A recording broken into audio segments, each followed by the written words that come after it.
Sony Love. Est-ce que ça sacrilège pour les personnes africaines à Bantou? Non, non. Même maman na moto, il y a des bosons na yo kangiye. Est-ce que ça peut respect bongo comme kutambola bongo? Bokangai na moto, maman, to moi na mobali, to musubi boza ba camarade, to musubi boyebani pété. Sony Love. Pour avoir cette tension là, yo mati na moto pour la direction de la destination, pourquoi dans la mentalité on a que non, nazala excité par rapport à un truc. Je trouve ça c'est bizarre. Mais ça arrive, on peut comme là déjà. Ah bon? Oui. Sony Love. Neti maman et mon boy là si maman kon waouh. Mbole bete te jour dango. Sony Love. Faut souvent savoir gérer ses émotions. Les hommes, gérez vos émotions. Gérez vos émotions. C'est ça. Manakin, Mana Braza, Bino Nyoso, Seniza Moko, Sony Love TV. Bateta Kitoko, Bagag Kitoko, Bemission Kitoko, vous s'abonnez massivement. Chaîne Bino Yangoyo. Eye. Sony Love TV. Balobi s'abonner massivement. Makamboya na kati ya chaîne na biso Sony Love TV. Ah oui. Balobi ba gag, Ba émission, ba théâtre, ba documentaire. makamboya kitoko oyo eza ko édifier population, eza ko édifier bato oyo ba kolanda biso. Alors abonnez-vous massivement na Sony Love. Bonjour mes chers abonnés, mes chers téléspectateurs, il y a Sony Love TV, partout où vous êtes branchés, vous nous suivez au temps réel, votre chaîne préférée Sony Love TV, qui vous apporte toujours l'émergence, nous vous apportons toujours l'actualité, l'information, les news, nous vous apportons une bonne messe dans vos maisons, partout où vous nous suivez. Alors, et votre émission préférée, Temps réel qui est une émission qui est consentie et présentée par moi-même, votre humble présentateur, Gustave Potopoto. Alors, nous remercions Dieu pour le souffle de vie. Nous sommes comptés parmi les vivants. Yango to pesa toujours merci vraiment. Nzambe na biso, mon pesi après ça biso paiement dans la santé. Donc, nous lui devons beaucoup d'honneur et du respect. Et je salue aussi notre autorité morale Yachen Oyo. Nous l'appelons Sony Love TV, autorité morale de la chaîne. Je profite aussi de l'occasion pour saluer maman Mariam Ekwasa, la chanceuse. Moi, maman Sabé. Bambote Bele Sika au Kolanda Bisso. Je salue aussi, je profite aussi de l'occasion pour saluer mon vieux JC Koula, grand prêtre Nakati à Londres, Wana. Pasteur Léon Pindi, maman Alice Pindi depuis la France. Mon vieux Gubert Dibanza, bonne convalescence. Vieux, mon autre Ningana qui est santé qui toko vieux, que Dieu t'adore, que Dieu t'accorde la santé, la bonne foi toujours aux Aranango, après sa force, aux joies, bon rétablissement. Alors, sans plus tarder, aujourd'hui, dans votre émission Temps réel, je ne suis pas seul dans mon plateau. Je suis toujours accompagné de la belle, jolie, charmante demoiselle. Au baby, c'est une journaliste, toujours naïe. Je lui ai reçu aujourd'hui pour partager. Maman Nabiso, Christelle Konkou Bougerti, maman Christelle Konkou Bougerti, comme d'habitude, j'aime l'appeler la médecine noire, quoi. Maman Bougerti Nabiso, donc maman Christelle, Azali, concert dans la journaliste. C'est avec elle qu'on va démarrer. Maman Christelle, bonjour maman, bonne santé, bonjour Gustave Potopoto, mon collaborateur. Voilà. Bonjour à tous, chers téléspectateurs, chères téléspectatrices. Très bien. Il y a chaîne Abisso Sony Love TV. Voilà. Alors, je profite pour dire bonjour ou bonsoir. Voilà. Là où vous êtes, les DG Sony Love TV et son épouse, Madame Mariam Ekwasa. La chanceuse. La chanceuse, bien voilà sûr. plutôt. Voilà. Donc, bonjour, bonsoir, Nabino Sika Bozouami. Très bien. De la part de Christelle Konkou. Bougerti. Bougerti, Bougerti, Makassi. Non, on était comme Christelle Konkou. Non, on a la famille Konkou. Bougerti, c'est surnom. Ata Bougerti, on appelle ça surnom. Et ça, on a bien Bougerti, vraiment. Sinon, c'est là, moi, bien sûr, on a bien Vraiment. Merci beaucoup, il n'y a pas de souci. Comme a dit la charmante Christelle, Ouazali, mon collaboratrice, chaque fois, on a Sony Love TV, nous partageons avec lui, Bassigé, Makame Bele Zalakawa. Vraiment, merci. Je remercie aussi mon équipe technique, celui qui est derrière la caméra, mon petit Jonathan, Action Coupée le Brazzavillois. Mon ami Kondo, mon Wenze, mon Tezakola Cheme. Koubisi Moussala et puis Moussala est Makassa, Koubisi est professionnel. Moussala Makassi vraiment. D'ailleurs, je salue aussi de l'occasion nous remercions notre DG Sony Love TV pour notre armement Sika. Au moins matos cité. Tellement les capes la chaîne kala. Moi yo ne kuto rappeler nga matos na moi. Si on moni petit nangai Jonathan Sokopé aeli bobobo tezo vimba boye. Eza pas zuma to sasika. Azuma to sasika ndinga za En tout cas vraiment. On est bien encadré, c'est très bien, c'est pour l'évolution. Félicitations à DG Sony Love TV, beaucoup de félicitations parce que c'est pas facile en plus c'est pas donné à tout le monde quoi donc. Au côté ça pena bloqué ou ta pena encouragement et belé. Ou ta banda bana mboka kuna et ya tiko toyo. Vraiment. Nangwele. Chane senga fuma to sa makasi ezala mato sa bien ezala pose ba image ya kitoko. Poto lo ba kitoko to sa émission na biso kitoko ndenge longo bani. Dans une année kaka ya pamba boye mato seye c'est pas facile la chaîne belé voilà pena abunda makasi. Yura yani déjà na biso Sony Love pena abunda makasi. Coup de chapeau Sony Love, coup de chapeau vraiment donc je profite aussi de l'occasion pour dire merci beaucoup à aussi à Abinyembo Gabriel na Italie ba coup de chapeau na yo Nerle Makaya Simba coup de chapeau na Italie wana Dienza aux États-Unis merci pour l'apport na bino. Alors Christelle Kunku oui aujourd'hui tozan a deux sujets kaka ya kolobela ba abonné na biso ba téléspectateurs na biso balanda biso partout les quatre coins du monde kolobela bango sur d'abord premier sujet zali pour na période où zali période moko mbule zobeta moi makasi mingi na mboka na biso on a eu d'ailleurs notre tourner mission on a butu à lobby avant toi lelo on a butu à lobby on a eu une forte pluie ebete na la ville capitale na biso Kinshasa une forte pluie et puis ça ba dégâts et belé banzela souvent ça fait toujours des dégâts pourquoi ça et pourtant tout ça na banzela on a un gouverneur qui est toujours fort ça toujours fait un moulin ça nzela il fait son travail bien sûr mais quand même la pluie dérange toujours. Il y a toujours des inondations à Kinshasa. Pourquoi? Parce que Congo la biso oyo. Tout ça misale belé photo sana mboka o. Très bien. Toi misale belé photo sana mboka o. Photo bonsana banzela. Voilà. Ba mai imamala mutena mboka. Courant ezalakati. Très bien. Donc misale ko sala eza belé. Inondation est comme presque partout. Voilà. Ils ont raté qu'il y a vers fond des alakala au ba commune ntele au ba commune ya Kiskingasani ba commune ya Mamaloué canon et comment voir même ba commune biso ba Kasavu ba bandal ba limiter ba lemba tout consort même na Gombe on a mai pas moyen on a des ruisseaux d'eau dans les avenues ce qui est tondi mitu comme eleka ezati en fait on ne comprend pas qu'est-ce qui se passe tous oye bati donc yonga na monara de fois sombo le beti pona bima et qu'on a dit pas préjudice mon boy. Voilà.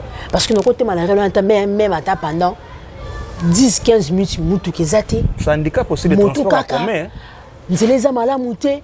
Mon la tabi parce que ko beba na yo. Poto salite. Oh kutu bona la ta to sombu le beti simbate. Voilà. Pour no beba na ngai. Très bien. Nazala ku sombu le beti mon la makuti za la suti. Funa vana na ndako. Sombu le sili. Soit un programme nanga soit un reporter programme nanga soit un calculer pour autre jour. Très bien. Donc on sait pas na mukonza mboka. Ba kambela biso mboka, ba sunga biso. Ba sunga biso makasi parce que les awana vraiment Congo ezokena ko chiter. Très bien. Qui ça ezokena ko chiter makasi. Ba bloquer bilo on doit réparer. Bandeleza malamuti. Ba courir za bien té. Maïbi malongate. Mulili partout. Insécurité na mboka totale. Non, vraiment, on a battu une inondation à ceux qui c'est dû à quoi je ne comprends pas. Mais pourtant, on a battu Christelle Kunku. Parce qu'il y a une inondation là, c'est dû à quoi? Ce qui est anini, je ne sais pas. Parce que, vous avez une inondation la ville de Kinshasa. Il tout les autres de la Bamaï. Moyen que les Zate. Banzila moyen traverser Zate. Mais tout les autres zinda. Si tu as habité, quand les arrêts 6e chantier, si tu as comme la période d'une étape, c'est pour creuser seulement de trous, c'est pour creuser de la rivière. Et pourtant slogan majeur, il y a gouverneur il y a ville à Kinshasa. Que je salue Daniel Bomba Lubaki, que nous saluons notre gouverneur. Slogan Naezali, qui n'est pas bon. Est-ce que oui, nous attendons que qui n'est pas parce que depuis il n'y a pas un changement. Depuis ça s'est dit, il n'y a pas un changement. Mais on a presque partout. Oui, mais pourquoi il y a des inondations qui surquillent presque partout dans la ville de Kinshasa. Pourquoi? Hein? Côté monsieur Mozotonga Mozobongisa, côté monsieur Maezozinda. Côté monsieur Maezozinda, côté monsieur Mozobongisa. Mais bon, ça a ce partout en général. Très bien. Comment ce partout en général parce que quand on fait un travail, c'est un travail qui doit être dur et fort. Voilà. un travail fiable, un travail qui doit être un peu léger là. Pour que ça complique d'autres personnes. Ça n'a pas de sens. Moussala basala on ndenge le ngobalo sala moussala yo et fonctionner qui toko. Voilà. Et fonctionner qui toko makamé sur les cas bien. Donc exactement moussala du genre que son dénité. Voilà ça voilà moussala les autres qui ne malamu te. En tout cas ba meka peu ko bongosa côté wana. Ba meka peu ko arranger. Mais on est allé c'est très bien dit maman Christelle Nkunku. Très bien dit, mais quand même, tout qui peut côté à Bakambiamboka, on a essayé un peu de parler, de demander un peu pour Makambo, Kinizobonga, on voit des travaux, mais quand même, tout le monde a une inondation dans la ville province à Kinshasa. Mais quand même, ils nous ont répondu, Babi Charles Joana, Atako Bango, Baza ko accuser Mbula Matali, Baza ko accuser l'État Nabiso, Yenem Tazali, pareil à Mboka Nabiso. Mais l'État peut ajouter ces populations, les populations de Boza, ko boka ba fulu na bino na ba terrasse na ba caniveau. Vous jetez vos immondices dans des caniveaux, dans vos bouteilles de plastique, vous jetez ça par-ci par-là, et puis il y a un monde qui est dans le caniveau.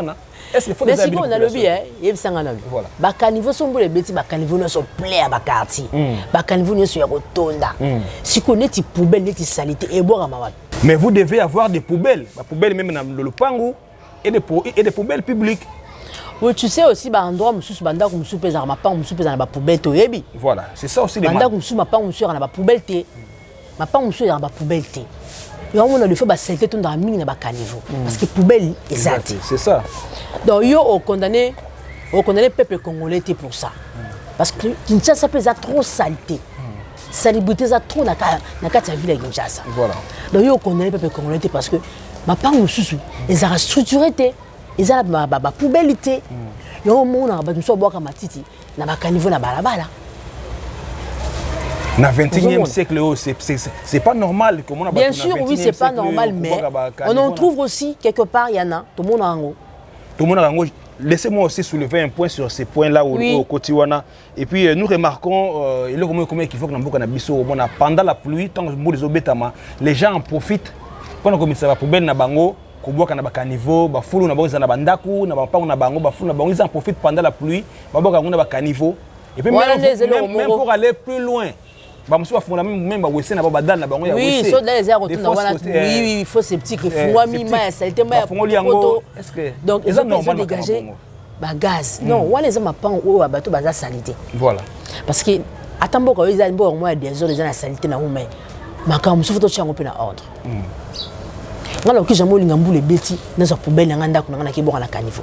C'est pas normal. Na fungula dans ya wese na sumaye sur kili. Maya zongo mana balabala. Na zo poubelle na ndako na tia na boka na caniveau. Voilà. Non ça la honte nga Christelle. Donc pour dire que chaque commune a un principe dans une évolution na. Ba ba ça bloc on la ba tout le monde bazar un peu ba niveau moko boy donc ba on va ba bisika mo boy un peu reculé. Un peu reculé, voilà. Parce que bisu ba tout va ba commune ba kasa vous pour faire ça c'est difficile. Il y a moi passé. Très difficile. Alors on sait que la bateau ba ça la makambo ndingo wala. Bon mais un peu ko changer. Il y a des que sont les bêtis pour profiter bisu ba c'est été nyos mo tena balabala non. L'état pas ali. A ça peut musala. Voilà. Certains ndako nous importe le pan nous zo yango encadre yango bomba yango. Muta poubelle elle qui na balabala au bois qui. Muta la voirie comme disent les Brazzavillois. Au bois qui. Au bois qui yango. C'est ça. Pour eux ça là est espace place aux ali est à la propre. On se montre. To me bisu ba congolais to me un peu ko changer côté voilà. To me un peu ko évoluer par rapport il y a façon voilà modèle voilà. Donc bisu moto chasuka c'était na mboka ngo. Voilà. To chasu des zones na kati ya mboka ngo parce que to lingi sointé. To lingi propriété. On se montre. To so bomba les de plus en plus mboka. Voilà.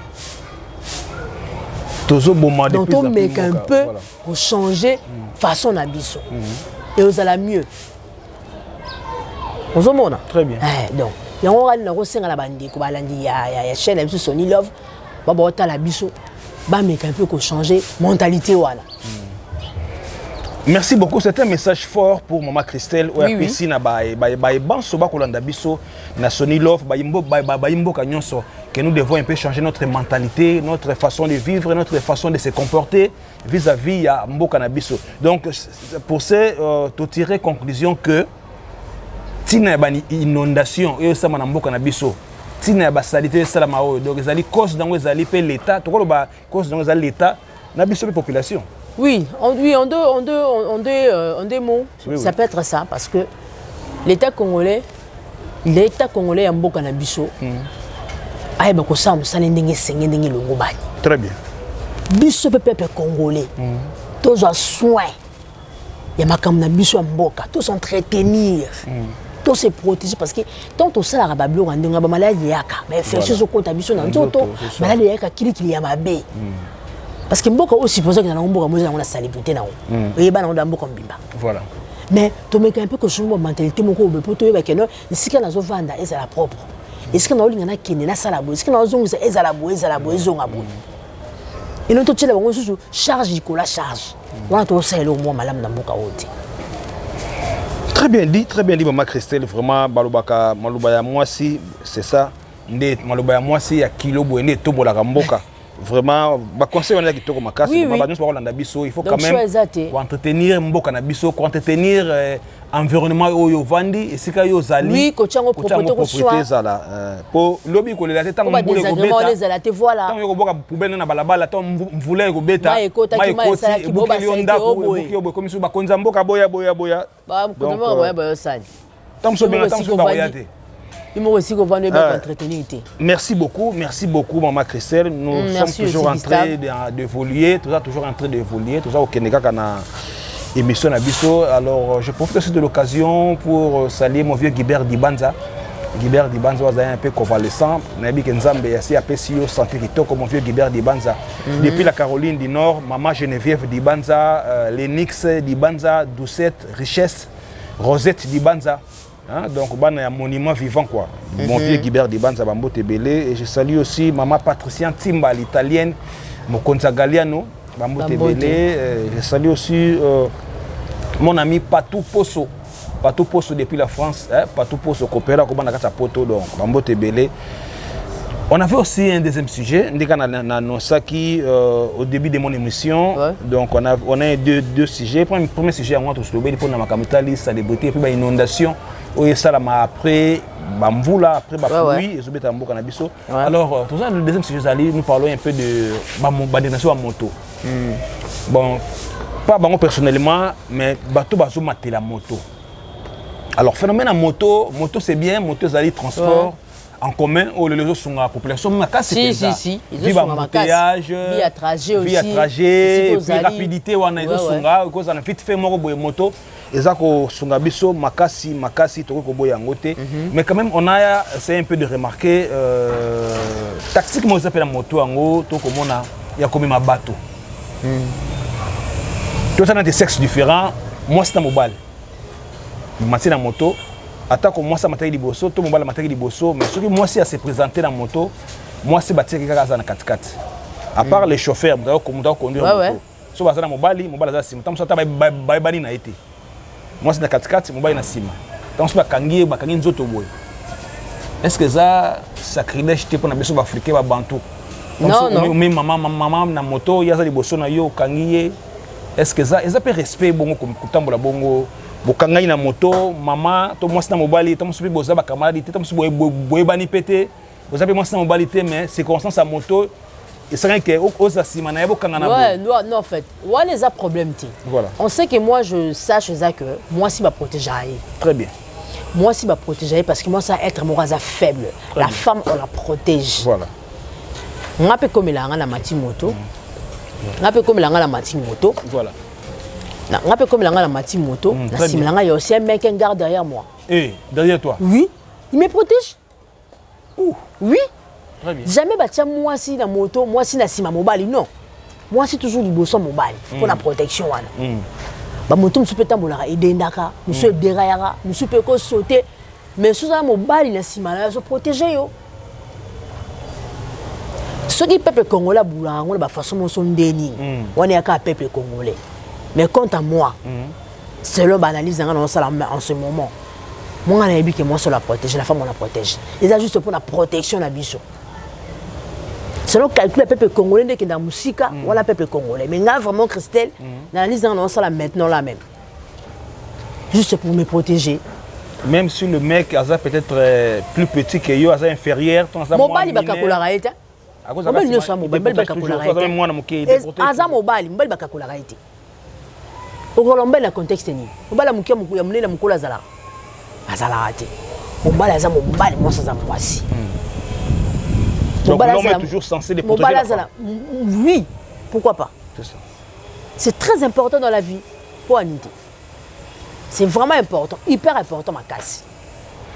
Hyper important, car Maman Christelle a lobby, c'est très important que l'homme doit protéger la femme, c'est bien, c'est très bien dit Maman Christelle. Mais quand même, toujours mon abbas, au moins on appelle moi si à mon nez, bah ça n'est pas Maman Christelle. On est bien goza taille, penda, santé ou bien ya musuni. Ya musuni. C'est la musuni. Pena ya poa. Ya ngwana. Taka nous a tendance boye musuni poa boye. Ce moment mon simano pena kangio penda boye na sima kangio. Ya kukangande mabe. Non, ngana mona eza okakukanga te na mona nde mobali akanga mo makolo kwa azo se protéger plan makolo ta musu pezo accident te mais kokanga wana nde mabe ngalo tuzana relation ti okangela nga boyena likamuni. Mais vous serrez na moto. Non, ça fait rien, moi je peux. Non, ça fait parce que moi je peux me pousser na simala et c'est le côté. Ya kokanga wana subu ko makolo. Avec ces mouvements là ya ko serrer mais ça devient quoi maintenant?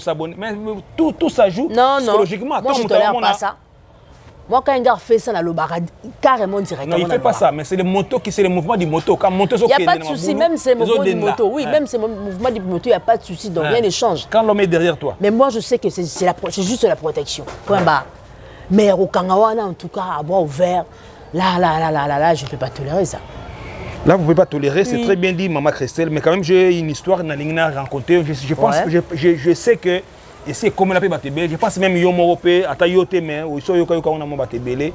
il y a d'autres mecs, autant que ce soit au monde à Zana, dans Moto Bongo, à Zana Simatam, il y a une grande dame, une grande fille, une grande demoiselle, une grande charmante demoiselle, net yo Karaboye, Naza Simano na moto, et puis au monde, il fait que tout le temps, il y a autre trajet, Moulaïwana, Kodendawana, au monde, et ensuite, Nango, Bokita la moto, Mouala Kitaboyo, on voit, Mouala éjaculé.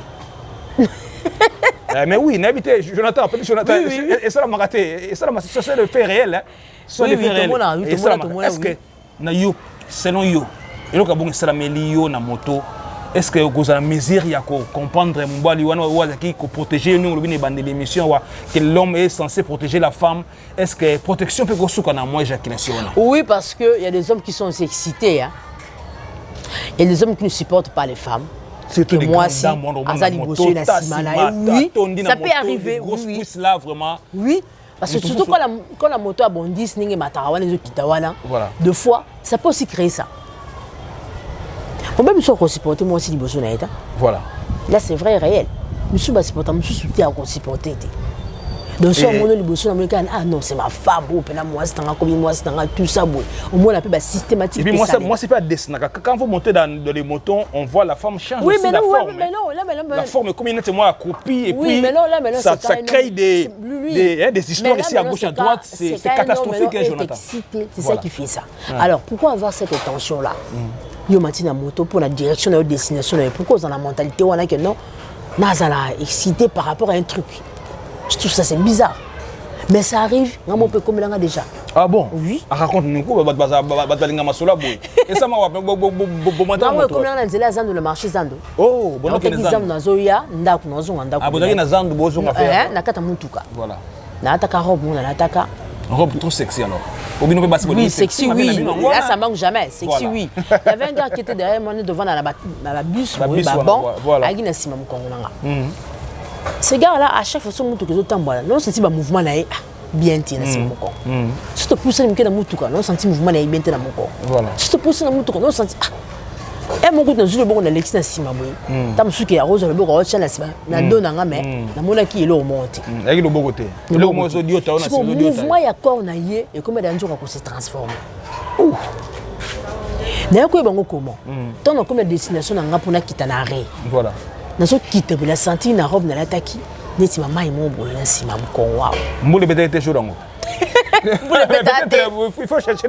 Tant qu'on avait moule. Non, moule bête arrêté. Ça va pour nous qui a chaleur, ma casse moi ça ma casse mon coulango. Voilà. Il y a pas de pluie. Très bien. Na senti ba col mon si maman coulango ba liquide mon si maman coulango robe dans l'attaque. baropeka batishija on a la tiboya ya Gucci. Encore abonné dessiner quand on peut installer au mosaïque. Na ko se rendre compte nga bino mais c'est un fou quoi. Na kiti na moni ba liquide na Congo. Ah, mais c'est quoi cette histoire? Na ka moi. Bon mi tunité bonami bi maki bonanda goûter. Non, ba mouvement to no sana mutuka na yé la zana sima na ngai. Il se sentait mal à l'aise. Et les gars, question. Azaki à l'aise. Ton na kiti na ré na futi mbongo na bando ke na sentir en haut na zo kini na il y avait un ndako. Moi ba kolo wa. Mutuka c'est de démarrer de ce kendaki. Et les gars na kata mutuka pas kena. Oui, c'est par là que j'ai compris que si c'est moi ba salemaki la contact à cornaille. Tu vois, la comprenez que le système a bien été salémi na contact ya cornaille. Et comme là un peu de fou. Et ce qui est yo lelo to ba chance ko yo et ça qui est mutuka c'est kendaki pas kendaki na alors ceux qui les gars beaucoup qui na yé binu mbali beaucoup na. Non, ouais, ngeza likamusu parce que ngena tika eta. Voilà. Ngena tika ngeza likamusu. Bon. Comment to komata na mutuka yo sanga ba bêtises en lingwana. Mais ça peut yo moko lobaki yango ba msusu pe ça rappelle moi conception. Eh ben oui, il faut gérer ses émotions. Ah ben oui, il faut gérer ses émotions. Mais oui, il faut dans la vie, il faut souvent se discipliner. Il faut souvent savoir gérer ses émotions. Les hommes, gérez vos émotions. Gérez vos émotions. C'est ça. Baba kokaka bakokaka coup de chapeau. So moni kokokaka te. Salama fort wana yakokoka. Très bien. Pour crédibilité na yo pe eza malamu. Nga na romata na sima moto ke moto moko verser nga na sima. Non. Okoma niveau ane mentalité na yo okoma na ndé. Donc maman Christelle Kunku et c'est va verser na sima bon. Oui, déjà une deux fois. Ça m'est arrivé déjà. Toi, les missions, tout ça, les missions, tout le donc tout ça, banalise. Oui, ce sont des analyses, des analyses réelles, il faut tout le bango, tout ça, oui, oui. Donc, c'est ça qui nous arrive. Et ils allaient au moins au camp, c'est pas là, c'est comme déjà. Ils ont pu au camp, parce que ils allaient rappeler comment on peut à chaque fois. Si on a tous on a une formule, il y a moto, nous avons le balboso dans moto parce que l'autre ça tout le ballon, mais malgré comme on a taxi, donc c'est bien, c'est parmi aussi l'une des causes. Mais l'autre sur le plus on est aussi dans la moto. Est-ce que l'autre le ballon dans moto en gros, ça tout ça faute il y a bakumbi moto, ça faute il y a biso moko ba client. Bakumbi moto ça il y a qu'on protéger, moi si qu'on protéger, l'homme doit protéger la femme ou bien l'État pose ma mesure. Bakumbi moto ça n'a problème tiens. Voilà. Il y a personne, il y a moto. Parce qu'il y a qui paraît, lui il est devant la moto et puis oui. Il y a moto, il y a personnalité pour moto faut ça là. Voilà. Beaucoup moto ça n'a problème il y a ça n'a problème moto na makamwana. Personnalité na moto faut ça la moto non faut ça faut ba que dans otambola bon otambola destination ni. Dans otambola pour na kende wapi, dans otambola bit na ngabula ngezani faut na ça. Très bien. Moto batani na problème ta. Biso mo photo ba ko gérer émotion na biso. Par rapport à acte biso na réagissement na biso. C'est mieux. Et bon, ça va changer notre position. On va éviter la catastrophe, les dégâts répétitifs. Donc, tout ça, pour éviter tout ça. Et Simba peut-être, et tu peux aussi mettre parce que ce que tu m'as dit, Simba, moi c'est pas quoi. Voilà. Moi c'est pas quoi. Moi tu es bondissé, moi ça quoi. À cette partie, parce que je suis fragile.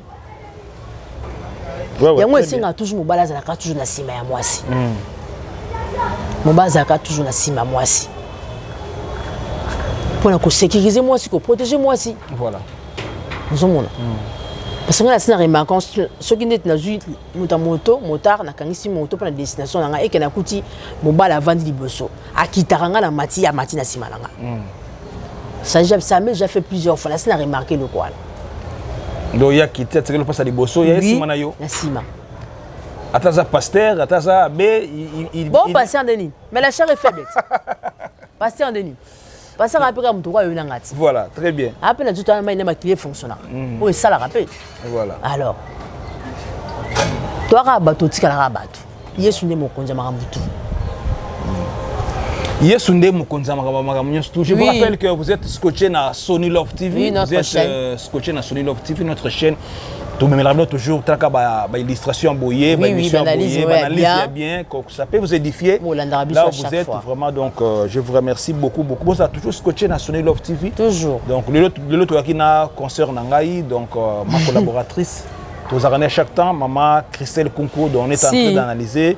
tobandaki boso na sujet on parlait sur les effets ya ba inondation ezaki ndenge eza ko tozomona ville province na biso ya Kinshasa chaque fois après la pluie après la forte pluie bato balelaka ba inondation bandaki ezobukana bato mapango ezokweya donc beaucoup de cas d'effets tout ça après la pluie tina nango eza pona nini cela est dit à quoi yango tout ça c'est tout banaki ko analyser na maman Christelle et puis dernière sujet na biso tout parler sur effet ya ba moto ba wewa ndenge lelo ba wewa ba système ekomi lelo na moto bato mataka mwasi ta mobali sima mobali ati mobali katikati mwasi katikati mobali na sima et puis ba dégâts ça na sima nango atemika na re azo la moto eleka so amoni jeune fille moko boye tantine moko ya bien azaki toko na Taylor Vanda me Vanda santé tonda donc mona matika net yo boye azimika futa 1000 francs na posa sima na yo volontairement quand on est nulle part mais elle sait pas comment maintenant si maintenant comme on a eu quand bon point quand bilingue il y a les zibiens bilingue côté ce que ni ndé na habité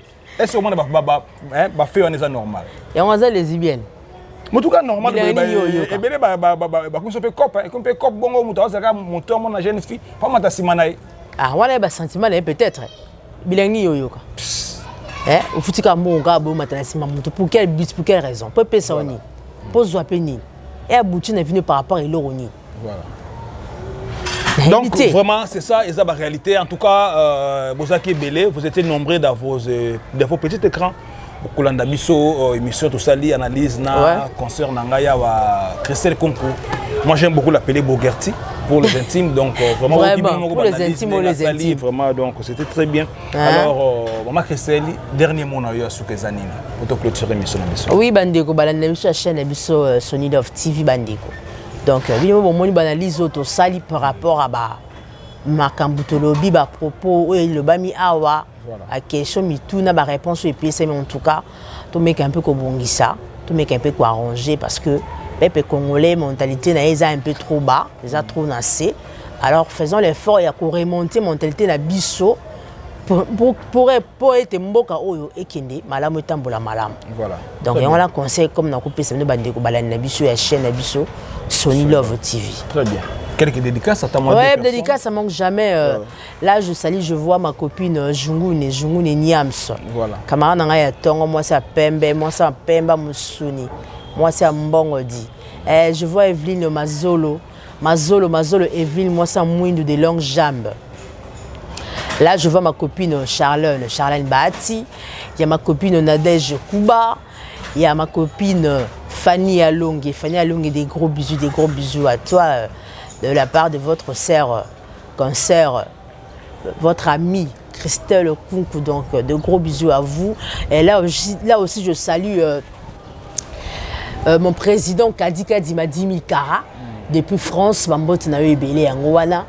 là je vois ma copine en direct de France, Marisa Sani, des gros bisous à toi, à tous mes collègues, tous mes amis, des gros bisous, je vous aime beaucoup, portez-vous bien. Maman Chance Pongo à Toulouse, portez-vous bien.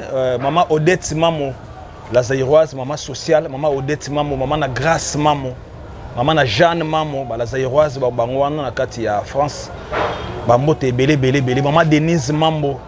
Hein, maman sociale aussi, depuis la France, Mambo Belé, donc mon vieux Guibert Dibanza, Mambo Belé, mon vieux JC Koula,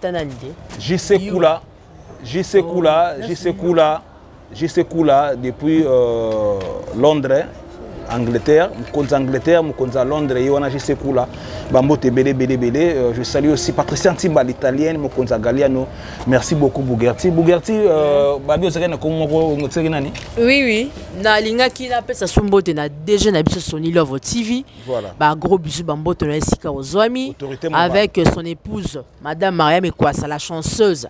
Maman na victime Noé. Bah gros bisous. Mon abata maman est sabé. En plus là je vois encore mon réalisateur Yura Lisu Nzambe. Lisu Nzambe double viseur donc Bambote na en tout cas. Continuez toujours dans ba conseil. Ko prodiguer toujours biso ba conseil. Voilà. Pour être Moussala biso et qui est malam. Merci beaucoup Moussala qui est bien. Merci beaucoup Maman Christelle Kunku Bougerti. C'était pour moi le grand plaisir de vous recevoir aujourd'hui. Je te remercie beaucoup aussi. Merci beaucoup. Ça te revienne beaucoup de choses, beaucoup de bonheur. plein de bonnes choses à toi. Merci beaucoup, le sentiment est partagé. Christelle Konko-Bougerti, merci beaucoup. Alors, merci. Moi également. Abonné Nabiso Bozaki Bélé, merci beaucoup pour votre attention et pour votre appui, votre volonté, votre amour. Vous avez toujours soutenir Biso chaîne Zoko Kendeza, Komata. Merci beaucoup, que Dieu vous bénisse tous. Partout vos amis. Nous remercions aussi notre caméraman, hein, Oui, le petit Jonathan. Voilà. Faut bien Jonathan, donc Moussa Lekoli. Voilà. Bah, félicitations Ibélé, donc persévérer, continuer. Là, je vois Mima Maïmona. Moi, c'est Makasi, moi, c'est courageuse. Maïmona, donc. Ma Virginie. Bambote. Ma fille, donc, des gros bisous. Non, il y a ma fille qui est née à Boueng aussi. Je la salue aussi. Trop de caprices, trop de fiers, trop de dérangements. Je la salue. Merci beaucoup. On se revoit prochainement pour un nouveau numéro. Merci. Bye, ciao. Ciao, à la prochaine. Notification notification au raté et l'autre côté la chaîne Nabino il y a excellence Sony Love TV babi Sony Love TV et yé na makambu nango na mpepe nango sika et yé pour divertir bino pour éduquer pour informer bino ndenge za la kaka babi toza ba professionnel.